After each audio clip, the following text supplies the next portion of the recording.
kondisikan ya.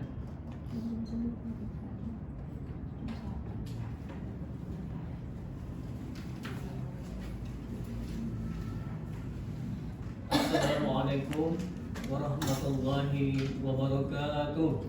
Waalaikumsalam warahmatullahi wabarakatuh. Alhamdulillahirabbil alamin. Wassalatu wassalamu ala asrofil anbiya'i wal mursalin wa ala alihi wa ashabihi ajmain. Rabbi shrah li sadri wa yassir li amri wa hlul 'uqdatam min lisani yafqahu qawli. Pertama-tama dan yang paling utama, marilah kita mengucapkan puji syukur kepada Allah Subhanahu wa taala yang senantiasa melimpahkan rahmat, taufik dan hidayahnya kepada kita semua, sehingga kita mampu dan sanggup di dalam menjalankan segala aktivitas dan kreativitas kita. Semoga segala aktivitas dan kreativitas kita bernilaikan ibadah dari Allah Subhanahu wa taala. Serta salawat dan salam senantiasa kita pilihkan kehadiran baginda Rasulullah Nabi Muhammad SAW. Itu marilah kita sama-sama membacakan salawat atas beliau. Semoga kita mendapatkan syafaat beliau di yaumil mahsyar kelak dengan mengucapkan Allahumma sholli ala sayyidina Muhammad wa ala ali sayyidina Muhammad. Baiklah saudara-saudara sekalian, sebelum kita melakukan perkuliahan, alangkah baiknya kita membaca doa majelis.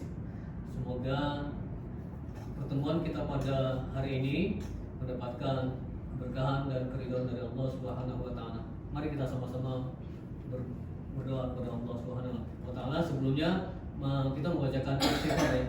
Astaghfirullahaladzim, astaghfirullahaladzim, astaghfirullahaladzim. A'udzu billahi minasy syaithanir rajim. Bismillahirrahmanirrahim. Raditu billahi rabban wa bil islami dinan wa bil muhammadin nabiyya wa rasulah. Rabbi zidni ilma warzuqni fahma wa amalan sholihan. Amin. Baiklah saudara-saudara sekalian, siapa yang tidak hadir hari ini? Hadir semua, Pak. Baik, berarti hadir semua ya? Ya, Pak. Are you ready? Ready. Kaifa halu? Alhamdulillah. Baik. Materi kita pada hari ini ya terkait dengan bagaimana itu tadi bisa dipotong ya? Bisa. Tadi udah tahu.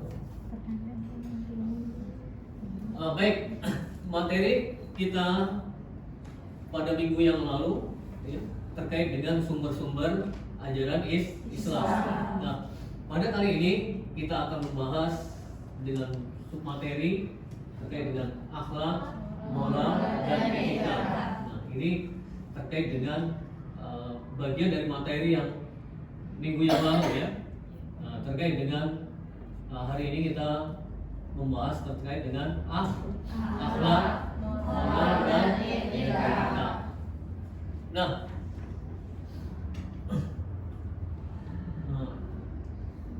terkait dengan etika, ada yang tahu apa itu etika? Gimana tuh tadi? Apa? Tadi yang kita coba pertama itu apa nih? Tentang akhlak. Nah itu apa ya? Makanya langsung aja kan bisa dipotong ya. Baik, ada yang mengetahui apa itu akhlak? Saya, Pak. Ya silakan. Apa itu akhlak? Izin Pak menjawab.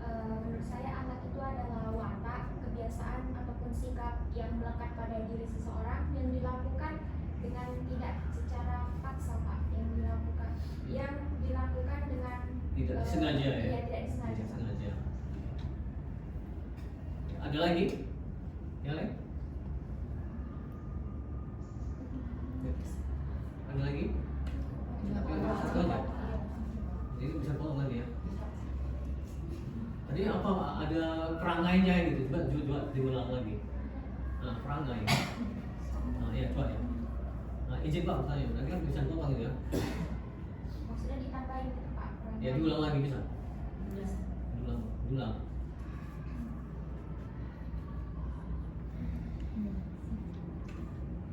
Ya, izin Pak bertanya kemudian jawab. Saya Pak izin Pak menjawab.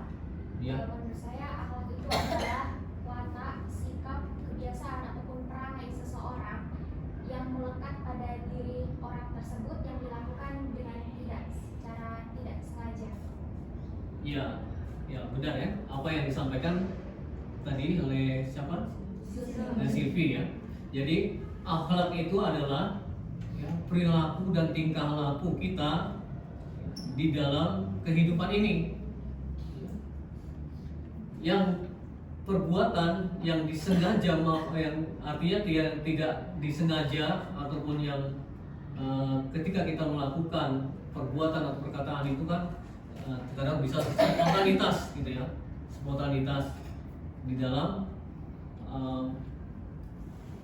aktivitas kita, sehingga akhlak itu ya merupakan ciri khas dari diri seseorang, ciri khas dari diri seseorang terkait dengan tabiat, ya, perangai, ya, perilaku dan tingkah laku manusia itu. Ya. Karena Allah telah memberikan kepada yang namanya manusia berupa apa? Akal dan qalb, hati dan panca indera semuanya. Nah, artinya semuanya kita harus bisa mengkolaborasikan antara akal, hati, dan tubuh kita ini semuanya agar berperilaku dan bertingkah laku yang baik atau yang disebut dengan akhlak mahmudah, ya, akhlak yang terpuji. Ada juga yang disebut dengan akhlak yang tercela. Akhlak yang tercela ya, artinya akhlak yang tak terpuji. Nah, kedua akhlak ini ada melekat pada diri siapa? Pada diri kita semua. Kita bisa berbuat baik dan bisa berbuat buruk. Nah, yang perlu kita harus istiqomahkan itu adalah berbuat baik.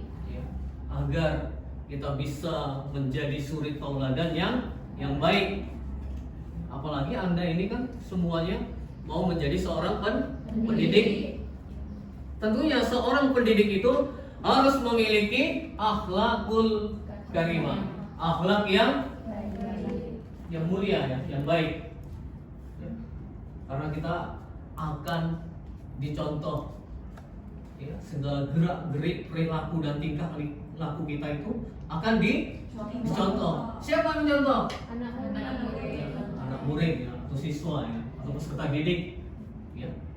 Nah, jadi itulah yang harus kita tanamkan pada diri kita sebagai seorang pendidik agar menjadikan diri kita itu suri tauladan yang baik kepada mereka, seperti suri tauladannya Rasulullah SAW,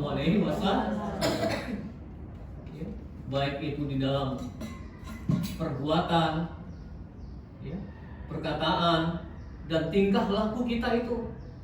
Kalau bisa kita itu mengikuti sunnahnya Rasulullah SAW. Sebagaimana Allah berfirman di dalam surah Al-Ahzab ayat 21, Bismillahirrahmanirrahim.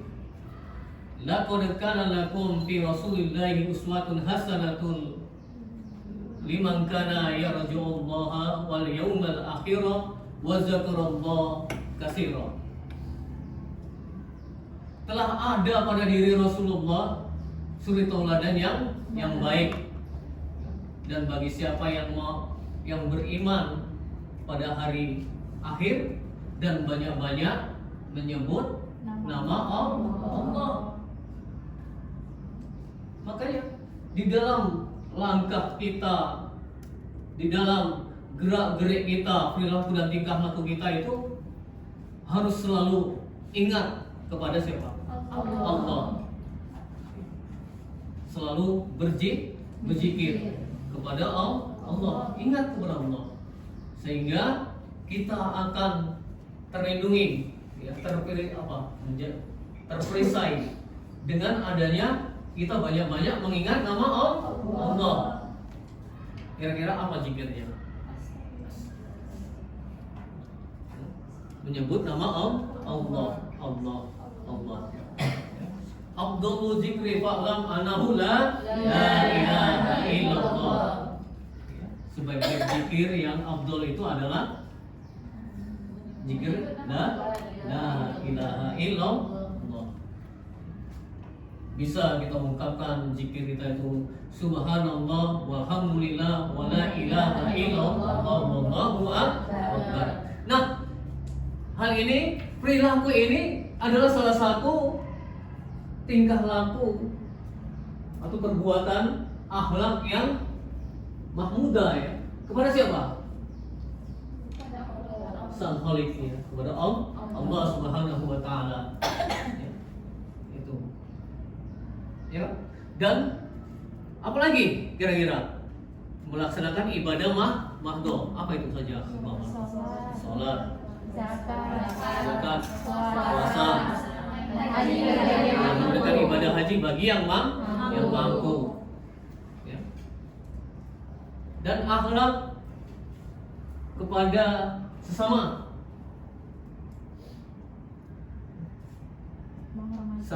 kepada orang tua. Iya, kepada kedua orang tua kita yang telah memberikan kasih sayang kepada mereka, kepada kita, ya kan, dengan penuh kasih sayangnya, memberikan fasilitas, sarana dan sarana. Baju kita siapa yang belikan? Orang tua. Biaya hidup kita siapa yang berikan? Orang tua. Siapa yang melahirkan kita? Orang tua. Ibu. Begitu besarnya jasa ibu kita yang telah melahirkan kita, yang telah mengandung kita selama berapa lama? Ya, 9 bulan 10 hari. Ya. Di mana-mana kita dibawanya. Begitu sayangnya. Ya. Dibawa kemana? Mana-mana, ya kan? Nah, ketika kita masih di alam rahim, alam kasih sayang, kita sudah diajarin enggak sama kedua orang tua kita? Sudah. Kalau ibu kita rajin membaca Al-Quran, kalau ibu kita rajin melaksanakan ibadah sholat, ya kita ikut sholat. Kalau ibu kita baca Quran, kita ikut baca Quran.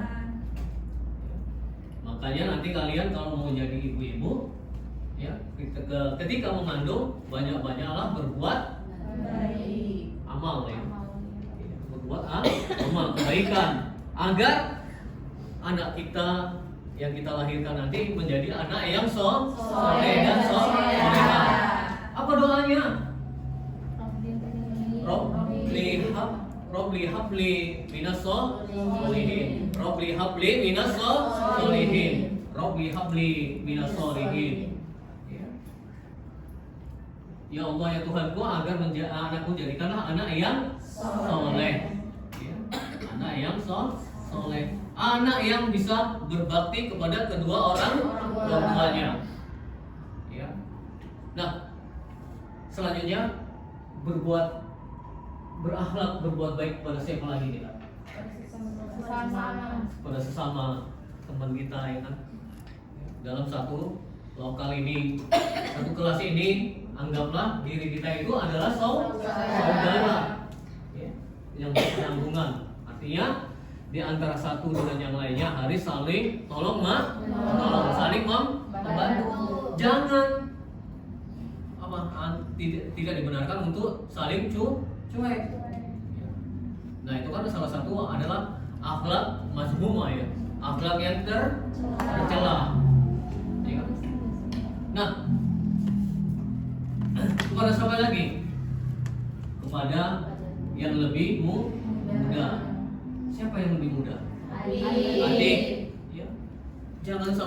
adiknya itu kita biasanya apa, kalau kakak sama adik itu biasanya mau menangnya sendiri katanya ya kan, emosinya lebih tinggi. Udah ngerti masih adiknya itu masih balita, bayi 5 tahun ya kan, dilawaninya, benar gak itu? Benar, Pak. Hah? Tidak benar ya kan?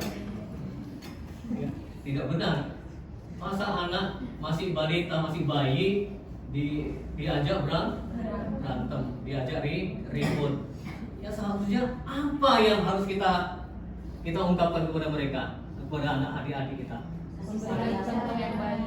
Contoh yang baik, ya, dengan kata-kata yang lembut, yang manis, ya, sayang. Karena ketika anak itu dididik dengan penuh rasa kasih dan sayang, dia akan menjadi apa? Menjadi mandiri, menjadi anak yang baik, mandiri. Cuma kalau anak-anak itu selalu dibentak, dihardik, lalu apalagi dengan fisik, nah, itu tidak dibenarkan secara psikologis. Itu akan mengganggu apa? Psikologisnya, ya, mentalnya. Iya, dia akan nanti menjadi anak yang cemberut, anak yang suka menyendiri, karena dia tidak penuh dengan rasa kasih dan Sayang. ya. Karena dengan rasa kasih dan sayang kita itu bisa bertahan hidup, ya betul nggak? Karena dengan rasa kasih dan sayang dan rasa cinta itu, dicintai, ya, diberi perhatian, nah kita bisa bertahan hidup. Nah kalau kita selalu dihardik, dimarahi, nah kita pasti akan trauma dan memberontak gitu kan. Nah jadi karena kasih dan sayang itu sangat penting di dalam kehidupan ini, dalam rangka untuk mempertahankan hidup perangai kita, seperti perangainya Rasulullah SAW. Beliau begitu sayangnya kepada siapa saja, ya, bahkan kepada musuhnya sayang, ya, nggak mau melukai musuhnya. Apa kata Rasulullah kalau Rasulullah dimusuhi? Karena mereka tidak mengetahui, karena mereka itu tidak tahu apa yang dilakukan oleh kebaikan Rasulullah SAW. Nah, jadi dapat kita pahami bahwa hal ini antara akhlak, moral dan etika itu satu apa? Ya, saling berkaitan, ya, berkolaborasi di antara satu dengan yang lainnya. Nah, kalau akhlak ini bereferensikan kepada wahyu Allah yang saya ungkapkan tadi di dalam surah Al-Ahzab ayat 21. Laqad kana lakum fi Rasulillahi uswatun hasanah. Pada diri Rasulullah itu ada suri tauladan yang baik. Oleh karenanya, marilah kita mengikuti suri tauladannya Rasulullah. Bagaimana mewujudkan rasa cintanya kita itu kepada Rasulullah? Iya, mengikuti sunnahnya. Terus apa lagi? Menjauhi larangannya, mengikuti perilaku dan tingkahnya Rasulullah. Dan satu hal lagi, ya, bacalah sirah nabawiyah. Kalau bisa kita membaca sirah nabawiyah itu dengan memahami dan meresapi, dan di situ nanti kita akan bisa sedih, senang, merasakannya seperti tenggelamnya kita mengikuti perjalanan hidupnya Rasulullah SAW. Oleh karena itu saya harapkan Anda banyak membaca sirah nabawiyah, ya, untuk lebih dalam lagi terkait memahami apa itu akhlak, perangai yang ada pada diri kita. Ya. Agar kita bisa memahami perbuatan yang bermanfaat dan menjauhi perbuatan yang tercela. Nah, ini kan artinya terkait dengan takwa. Ya. Apa itu takwa? Takut. Apa itu takwa? Menjalankan perintahnya dan menjauhi larangannya. Iya, menjalankan perintah Allah dan menjauhi larangannya. Dalam artian takut kita melanggarnya. Ya. Takut akan sanksi yang akan Allah berikan. Namun segala perbuatan kita itu pasti akan kita pertanggungjawabkan. Karena pada diri kita itu kita itu disebut sebagai khalifah, ya, pemimpin di muka bumi Allah. Artinya apa? Segala perbuatan itu akan kita pertanggungjawabkan, walaupun sekecil biji apa? Jarrah, ya. Walaupun sebiji jarrah. Apa makna jarrah? Sawi. Sawi, ya. Sawi itu kecil ya. Ya, itu akan kita pertanggungjawabkan di hadapan Sang Khalik, Allah Subhanahu wa taala. Oleh karena itu, setiap gerak-gerik langkah kita pasti akan ada yang mengawasi, ya, melihat. Siapa yang melihat? Allah dan para malaikatnya. Kita dikawal nggak? Iya. Siapa yang mengawal? Malaikat, ya, bukan para ya. Malaikat, ya. Rokib dan Atid, kanan kiri. Ya. Kalau presiden dikawal, ya. Kalau kita dikawal malaikat. Makanya ketika kita berangkat dari rumah mau ke kampus, mau kemana, kita mesti harus membaca Bismillahirrahmanirrahim. baca doa. Apa doanya Romo?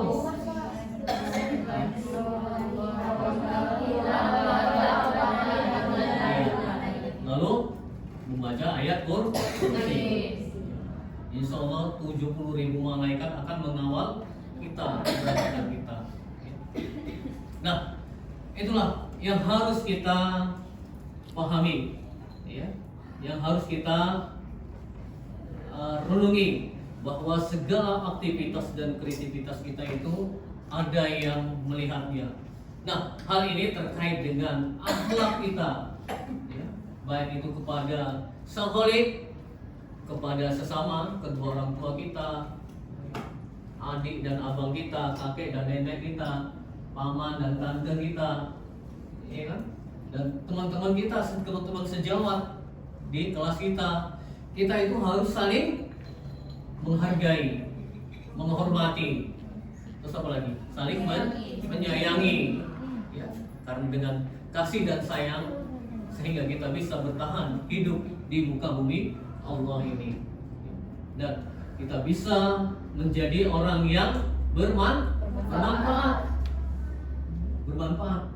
Khair, sebagaimana sabdanya Rasulullah Sallallahu Alaihi Wasallam, khairun nas li aqahum linnas. Sebaik-baik manusia itu yang bermanfaat bagi orang lain. Nah, oleh karena itu pesan Rasulullah Sallallahu Alaihi Wasallam melalui sabdanya, innamal bu'istu li utama bima makarimal akhlak. Apa artinya, Nurul?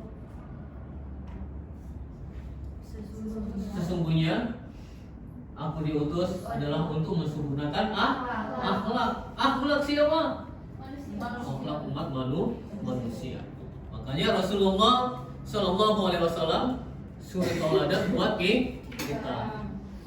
Dan Rasulullah adalah sebagai rahmatan lil alamin, rahmat bagi seluruh alam semesta.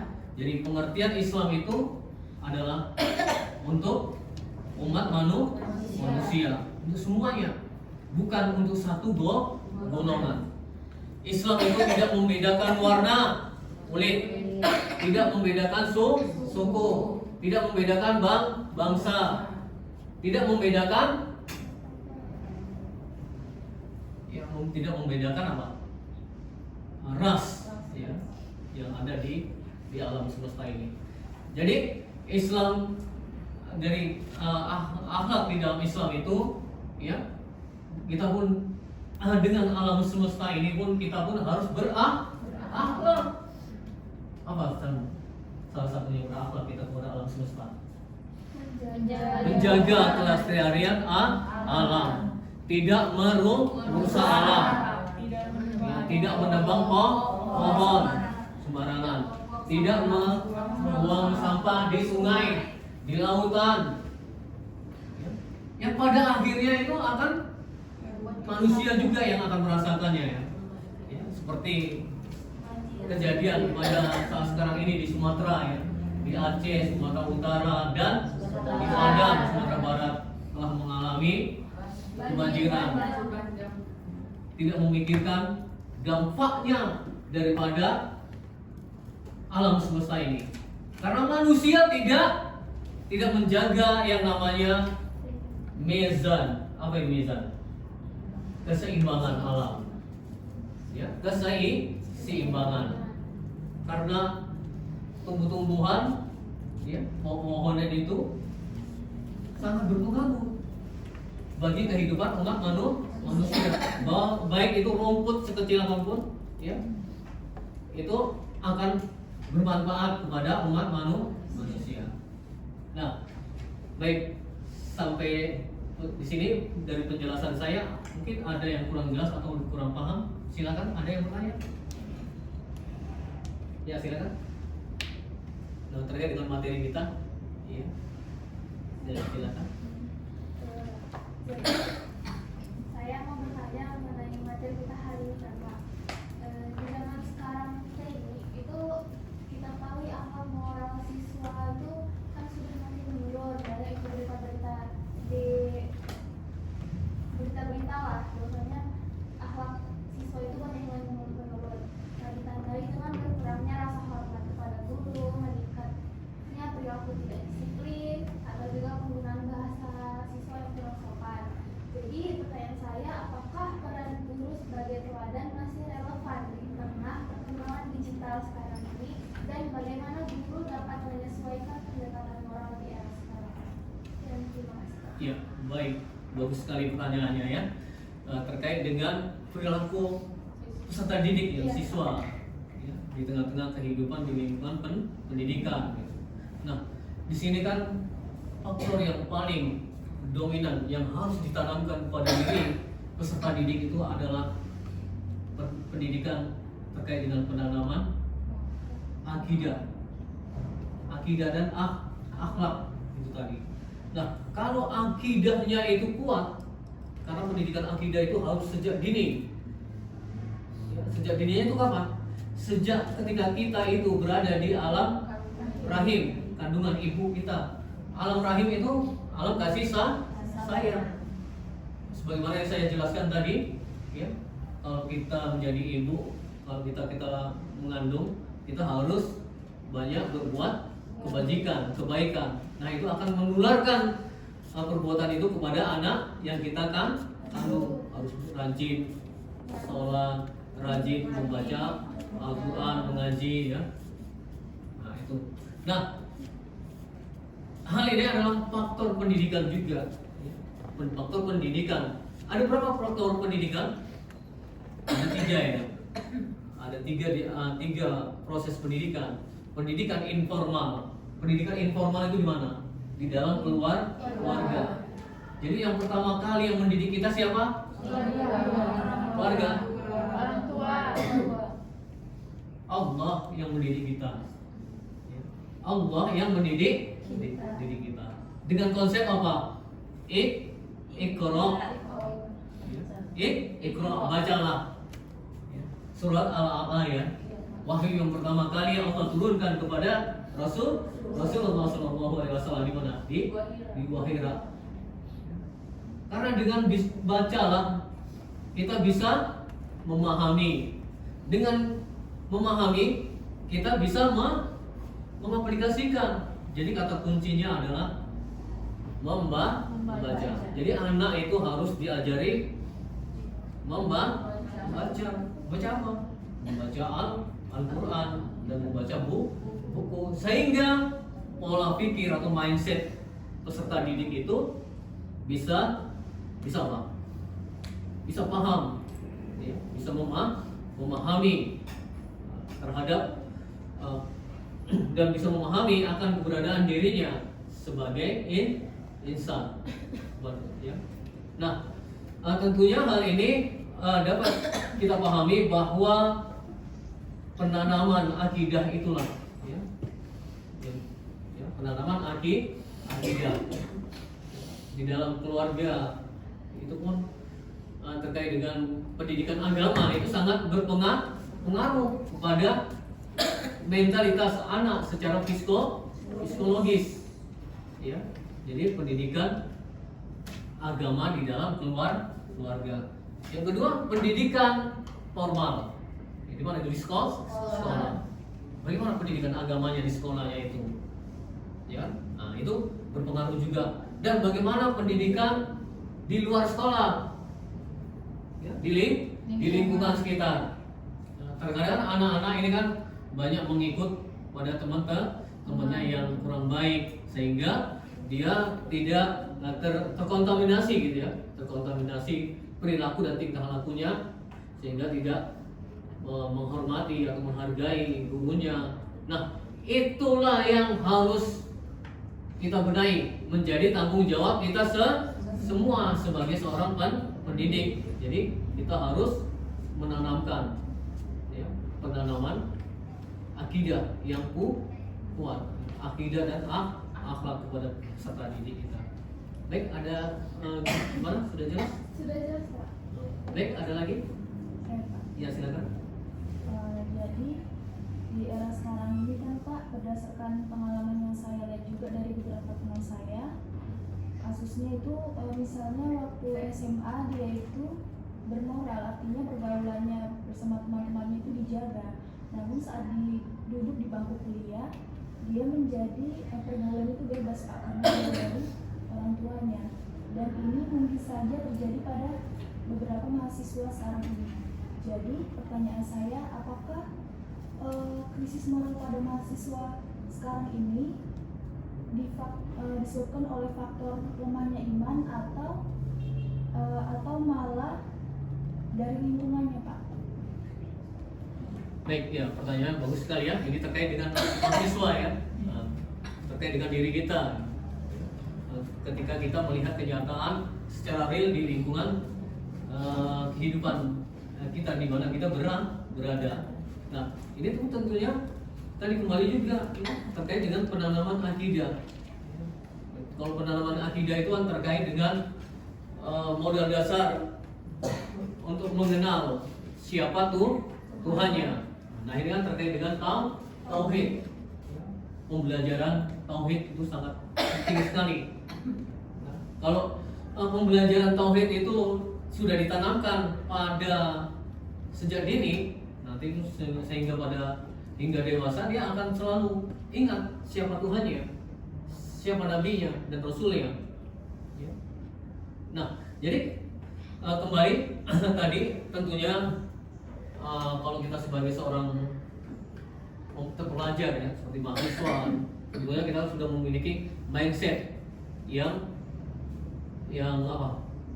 lebih luas, artinya lebih bisa membedakan perbuatan mana yang harus kita lakukan dan mana yang tidak kita lakukan. Ya. Jadi arahnya adalah tentunya kita itu harus apa? Kata kuncinya harus istiqomah di dalam menjalankan ibadah. Ya. Kalau dia rajin sholat, dia rajin puasa wajib dan sunnah, dia suka bersedekah, nah, itu kan salah satu sikap dermawan ya, berinfak ya. Terus apa lagi? Saling menghargai dan menghormati temannya di antara satu dengan yang lainnya, ya kan? Nah, ini kan kembali kepada proses pendidikan itu tadi, ya, proses pendidikan dari pendidikan sejak dini, dasar, menengah, ya, sampai di perguruan tinggi. Tentunya dari proses pembelajaran itu tadi kan kita sudah harus bisa memahami adalah untuk merubah apa? Sikap. Apakah hanya sikapnya saja yang berubah? Ya. Kan tidak ya. Jadi apa yang harus berubah, Pak? Perilaku dan tingkah laku kita, perbuatan kita, perangai kita, tabiat kita, sehingga kita itu bisa memberikan contoh yang baik kepada orang lain. Ya, boleh sudah ya, saya kembalikan. Bisa dipahami? Ada lagi? Ya. Jadi bertanya Pak, Ya, silakan. jika dilihat dalam kehidupan sehari-hari kan Pak, kita sering dihadapkan pada situasi yang membuat kita dilema. Ada yang ikut-ikutan berbohong agar diterima lingkungan, atau tetap berpegang pada prinsip kejujuran. Nah, di sisi lain kita tahu bahwa Rasulullah SAW adalah teladan dengan akhlak yang sempurna.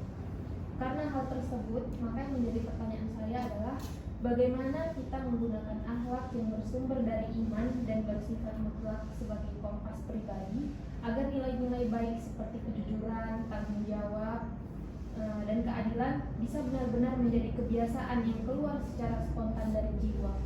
Dan apa langkah praktis meneladani Rasulullah SAW agar kita tetap konsisten dalam berbuat baik dan tidak mudah terpengaruh oleh tekanan lingkungan atau norma sosial yang sewaktu-waktu bisa berubah.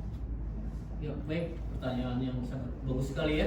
Ini terkait dengan bagaimana cara kita mensuri tauladani Rasulullah ya. Di tengah-tengah kehidupan yang pada saat sekarang ini yang penuh dengan cobaan, rintangan dan tantangan ya. Karena kita hidup di alam panah. Panah itu artinya hidup di alam yang penuh dengan cobaan, rintangan dan halangan. Jadi penuh dengan problematika, penuh dengan permasalahan kehidupan. Nah, tentunya itulah yang harus kita hadapi. Dan janganlah sekali-kali kita menghindarinya. Ya. Harus kita hadapi. Kalau kita mempunyai masalah, kita harus hadapi. Jangan kita menghindar.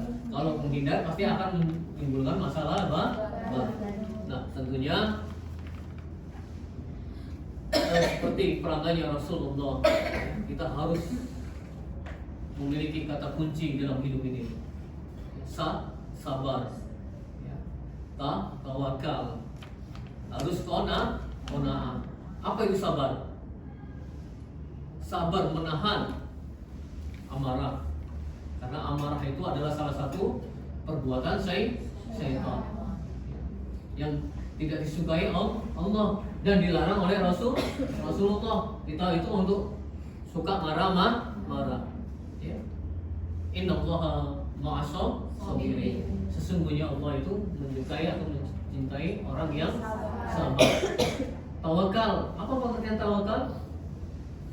Ya. Tawakal berserah diri. Ya. Jadi Islam itu pengertiannya adalah harus kita bisa menyelamatkan diri kita sendiri, berserah. Kita semuanya itu kita serahkan kepada Sang Khalik, kepada Allah Subhanahu wa Ta'ala. Namun kita harus berusaha dan berdoa agar supaya apa? Agar kita mendapatkan keridhaan Allah. Apa yang kita cari dalam kehidupan ini? Ridho ilahi.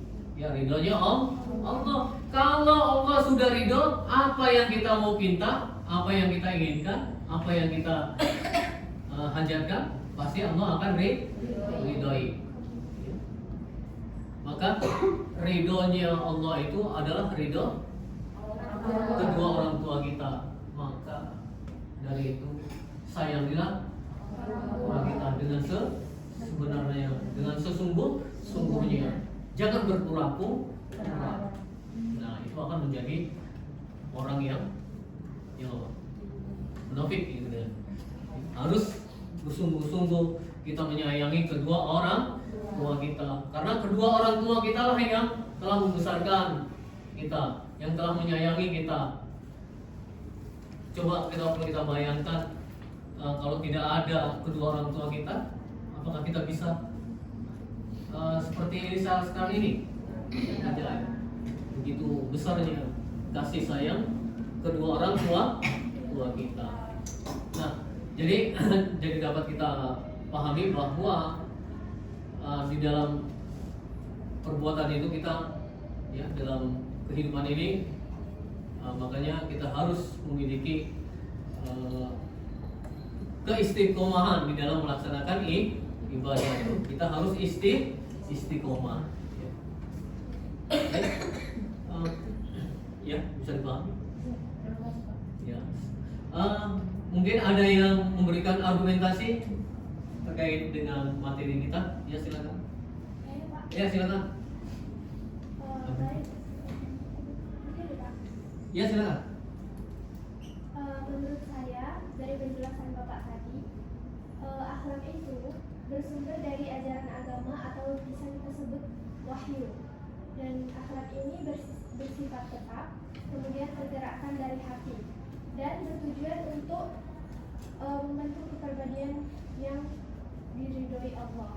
Kemudian kalau moral itu bersumber dari nilai sosial dan budaya, dia lebih bersifat relatif dan serta berfungsi sebagai harmoni lingkungan sosial. Kemudian kalau yang etika itu bersumber dari pemikiran rasional, dia bersifat universal dan berfungsi sebagai alat analisis untuk menilai tindakan secara logis.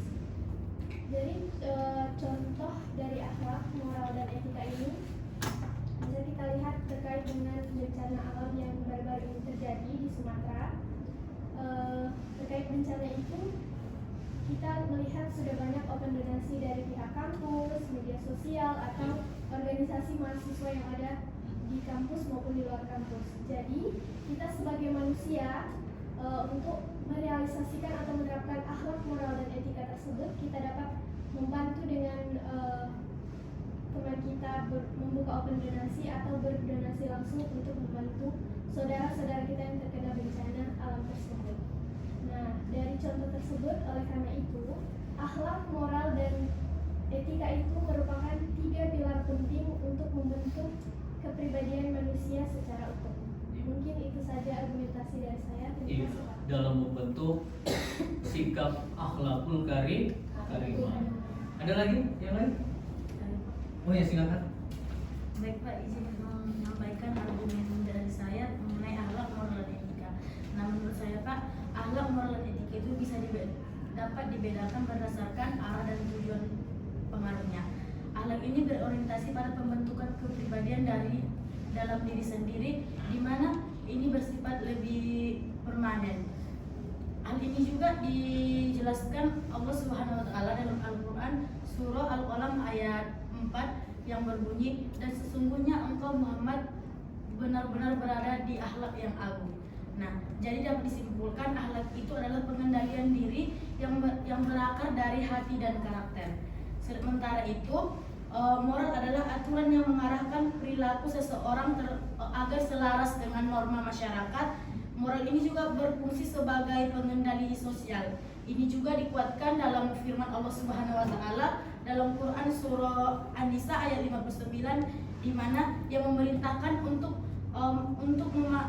menaati Allah, Rasul, dan ulul amri sebagai bentuk kepatuhan terhadap aturan yang menjaga ketertiban kebersamaan.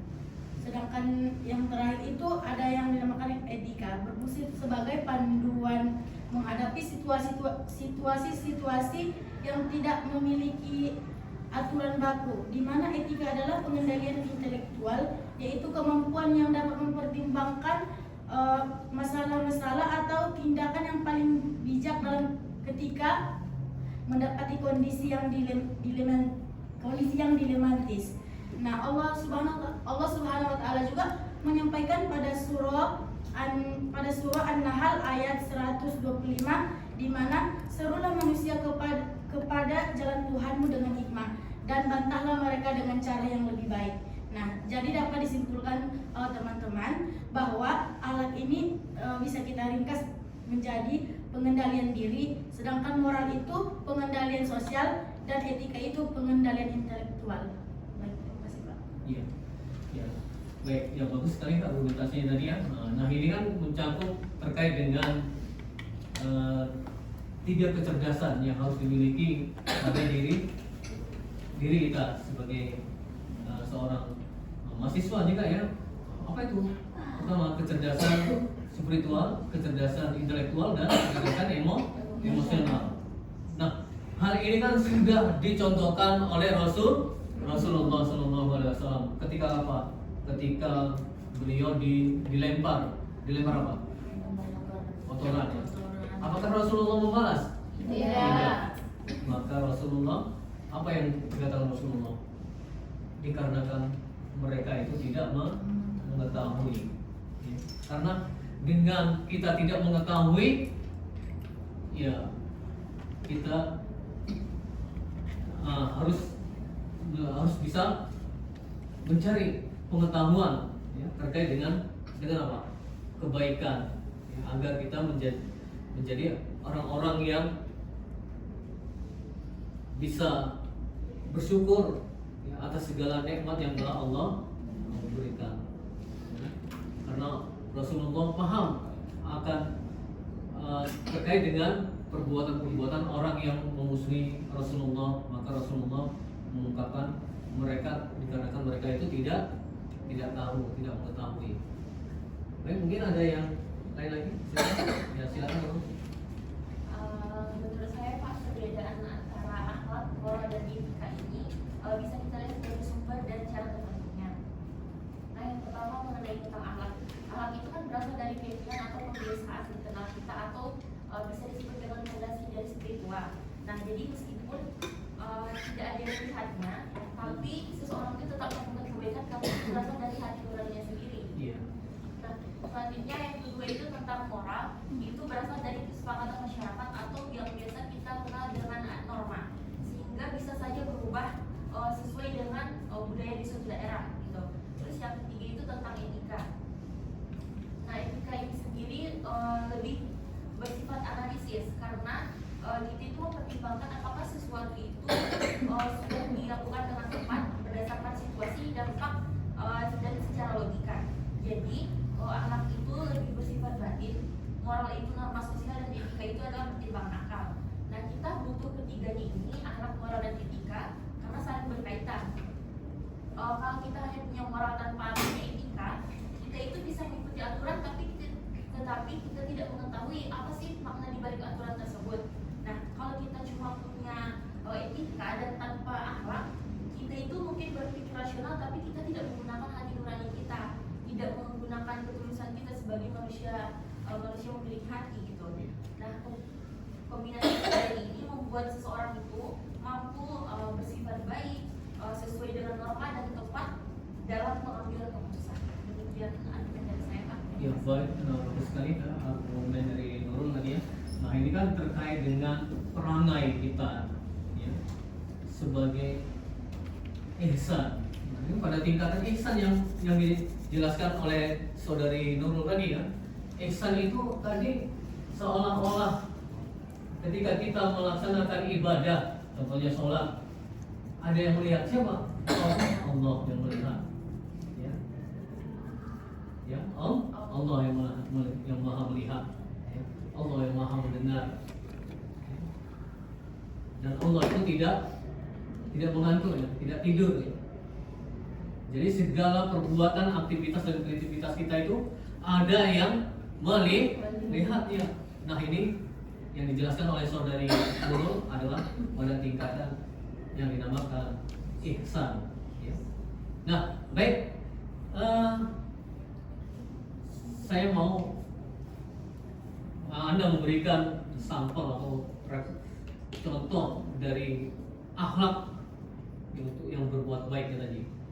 Nah, mungkin ada yang bisa memberikan apa simulasinya Iya silakan. Contohnya apa contohnya? Langsung ke depan Pak. Iya silakan ya. Jelasin contoh apa mau apanya gitu ketika kapan gitu.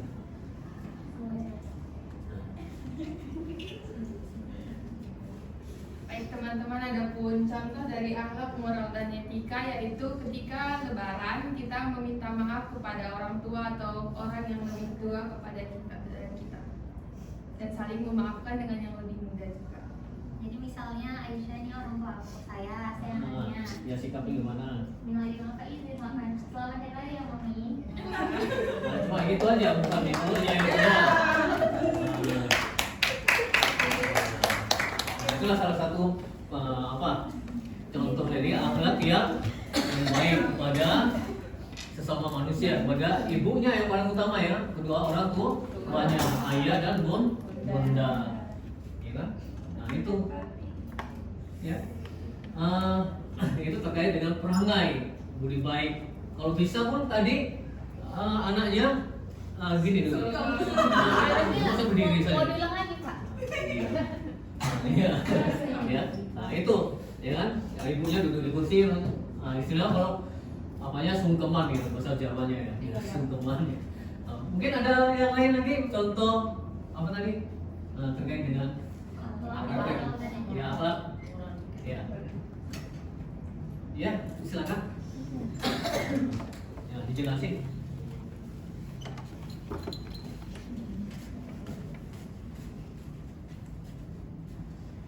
Baik, di sini kami akan melakukan percobaan tentang bagaimana penerapan hormat kepada orang tua, Pak. Gitu. Misalnya Mia ini orang tua saya, kemudian saya lewat depan orang tua gitu. Ya, seperti kakek nenek gitu. Iya, seperti kakek nenek. Jadi hormat gitu, tunduk kepala dan badannya dan seperti itu, Pak. Ucapannya apa gimana? Oh, permisi gitu, Pak. Permisi, Bu. Ya. Coba diulang lagi ya. Siapa temannya? Ya, ulang lagi. Baik, di sini saya dan ibu saya misalnya, saya akan menerapkan contoh etika hormat kepada orang tua ketika lewat di depannya. Misalnya Mia, ibu saya dan saya lewat di depannya, kemudian saya bilang permisi dan tundukkan badan. Itu, Pak. Ya, ya itulah salah satu perilaku kita menghormati orang yang lebih. Nah, jadi dapat kita simpulkan materi kita hari ini ya terkait dengan akhlak, moral dan etika. Jadi kita harus ya mengikuti sunnah Rasulullah ya, terkait dengan perilaku dan tingkah laku. Kita harus mencontoh suri toladan Rasulullah Sallallahu Alaihi Wasallam.